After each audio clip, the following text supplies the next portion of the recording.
Story of Giants.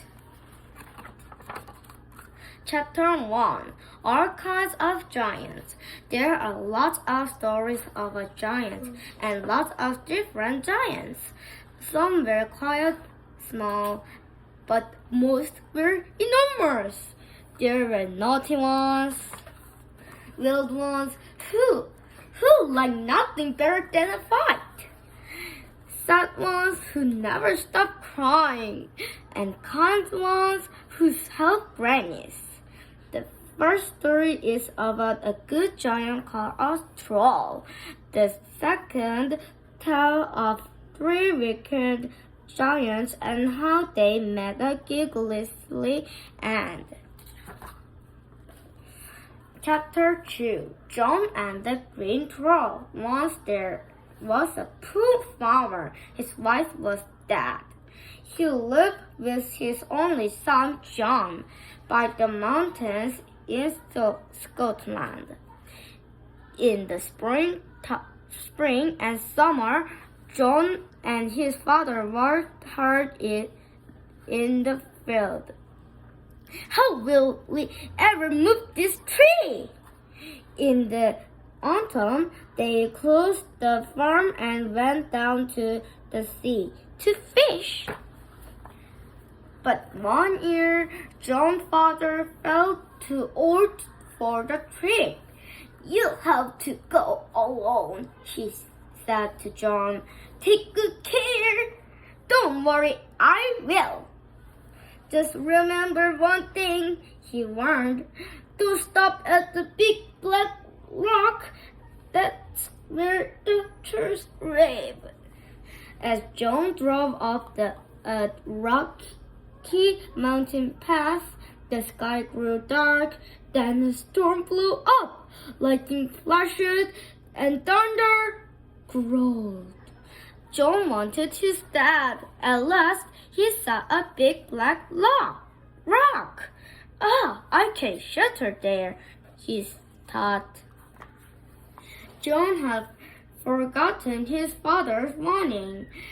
He was just glad to be out of the storm. He sat down outside the cave.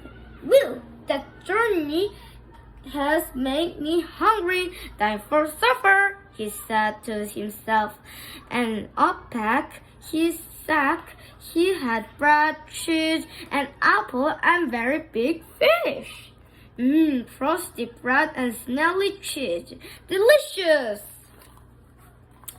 Suddenly, John heard a noise coming from inside the cave.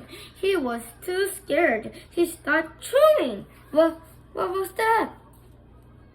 He could hear voices. Baby voices. "What?" they cried. "We're hungry." John quickly picked up the fish and cut it half. He threw both halves into the cave. "Here, eat this." The crying stopped at once. "Woo!" said John. "Thank goodness for that." He was almost asleep when a giant shadow fell over him. John looked up. A troll! A troll was coming for him. "I smell a man." Now he remembered his father's warning, but it was too late. The troll came over to John and picked him up. He shook her with terror. It was his first fishing trip alone, and he was the one to be caught. "Please don't eat me!"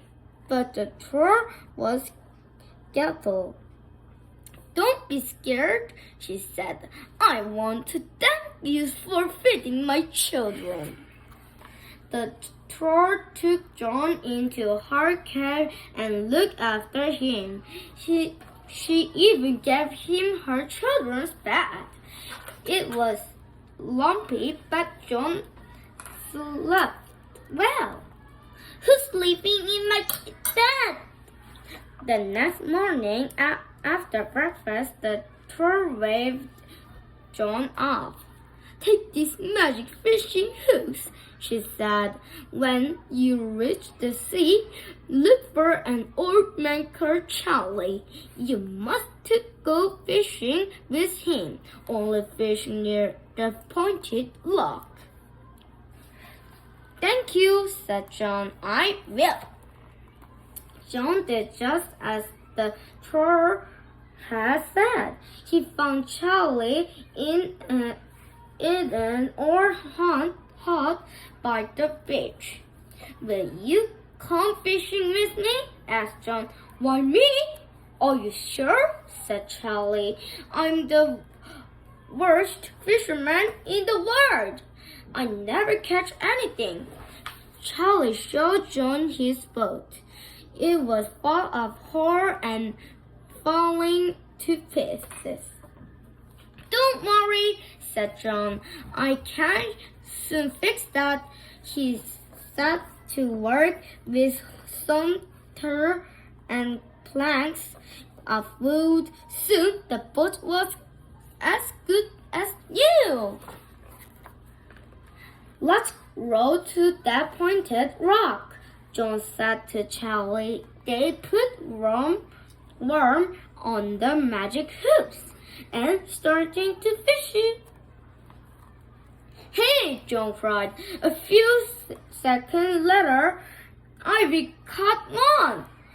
So have I, shouted Charlie. Another and another. They couldn't believe their luck. The boat was falling off fish. The other fishermen couldn't believe its enter. How did you do it? What's your secret? John told them to fish near the pointed rock. But when they tried, they didn't catch nothing. Look, Davy, don't eat again. Charlie's luck at last. Every day for the winter, the magic hooks caught hundreds of fish. Every day, John and Charlie cleaned the fish and hung them up to dry. They had more fish than all the other fishermen put together. There is something fishy about this. I wonder that. Then spring came. It was time for John to go home. On the way, he visited the troll and gave her half his fish.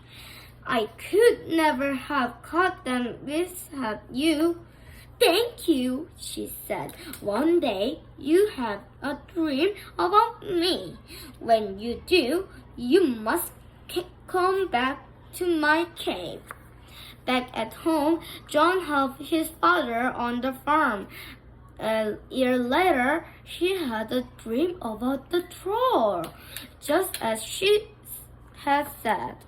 I have to go and visit someone. He quickly left for her cave, without telling his father where he was going. At last, he reached the cave. He peered inside. Hello, he called. Is anybody home? There was no answer. John crept into the cave. It was empty except for 2 chests. Are they for me? John wondered. What could be inside? He put the chests on his cart and took them home. When he opened them, he found piles of treasure of gold. John and his father were so rich, they never had to work again. Yippee! Yippee! Hooray! Chapter 3. The Princess and the Giant. on the edge of the gloomy woods, 3 giants were eating their dinner. These giants were gigantic. They were eating meat as big as rock. Their spoons were like shivers, and their forks were big enough to dig a garden. We fall. But someone was secretly watching them. His name was Sam, and he was a hunter. I'm going to have some fun with these giants, he said. Taking aim, he fired his gun at the fork of the fattest giant. Sam's gun made the giant jump.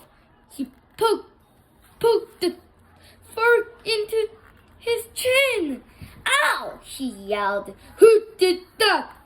Just wait until I catch you. Over, you are. Sam tried to hide, but he was quickly enough. The giant spotted him. He jumped up and grabbed Sam. Ha ha! Now you're in trouble, boy, he roared. Unless you help us, he added. We want to princess from the king's castle. You can get her. How? Squeaked Sam. He was terrified. Oh, we'll show you up, the giant said. He laughed. Do you think this up to the job? This one else to help us? Let's go then. The giant picked up Sam and took him to the castle. Everyone's asleep, they told him. We put the spell on them, but the dog is still awake. You must shoot him. They pushed Sam through a tiny window. The castle dog trotted him up to Sam, wagging his tail. He didn't bark much. He was a very friendly dog. Hello there, what's your name? How could I shoot you? Asked Sam, patting him. Sam decided he wasn't going to help the giant. I think iron is for the castle, he said. In one room, Sam found the princess. He thought she was beautiful. He gazed at her for a long time. Then he tiptoed out. Next, he found a room with a sword hanging on the wall. There was a golden cup beside. The sword was right on it. Drink this and you will save the princess with the magic sword, read Sam. Sam was excited. Perhaps he could save the princess from those horrified giants. He tried a sip of the drink. Quite tasty. They drank some more. Soon he finished it. Look. Now for the sword. Sword, said Sam. He gave a big tug and felt it move. Just a little. He tried again. Got it! This time he came out in a rush. Aha! said Sam. Now to get those giants. Downstairs, the giant were knocking at the door. Let us in! They bellowed. You're too big and the door too small, said Sam. Never mind that, yelled the giant. Open this door now! Okay, said Sam, and he hid behind the door. As the giant crawled in, he chopped off their head. The princess was saved. But Sam began to worry. The king might not like people using his sword. He could be in big trouble, so he ran away. Back in the castle, the giant spell soon wore off. The soldiers woke up. They stared at the dead giant. Could it really be true? Someone killed the giant! The king! The king! That's the king! The castle buzzed with excitement. The giants were dead at last. But who had killed them? The king thought that his sword had gone too. It was a mystery. The princess was happiest of all. She dreamed of the handsome hero who had saved her. I married him. We will so happy, but we don't know who it is. Please find him for me, Daddy, he begged. So the king put a sign above the door. Read. Anyone who tells his life story may stay here for free. A year later, Sam passed by. He went inside and told his tale. It's giant killer! Kill the princess! The king was overjoyed to meet the man who killed the giants. His daughter was so excited. She married Sam that very day. Welcome, son. Everyone was invited,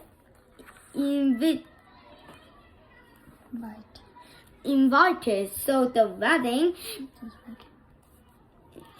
if the giant known of the other giant would have gone away. They were sure to scare the sun. The end.